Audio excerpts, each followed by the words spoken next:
Ако трябва да съм честна, съсипах едно палто, докато разбера каква всъщност е техниката за изработка на този луксозен вълнен плат.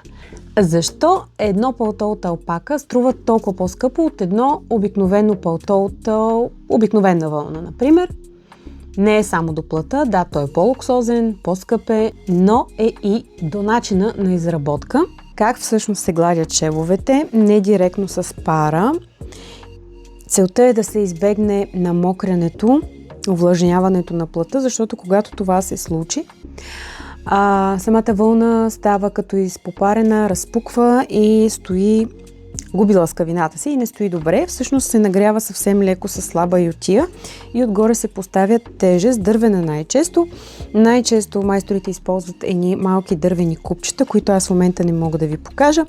Използвам си тази стойка, която преди време закупих за гладене на раменни изделия, която върши чудесна работа за оформяне на ръкавна извивка. В случая аз я използвам за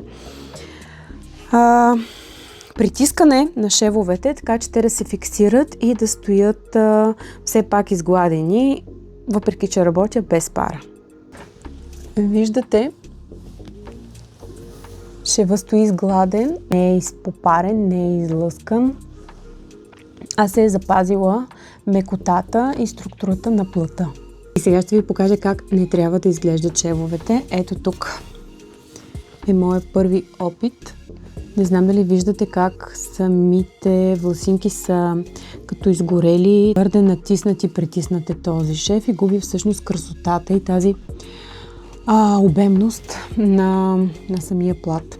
И това е само една малка част от по-специфичните техники за изработване на този така луксозен и красив плат.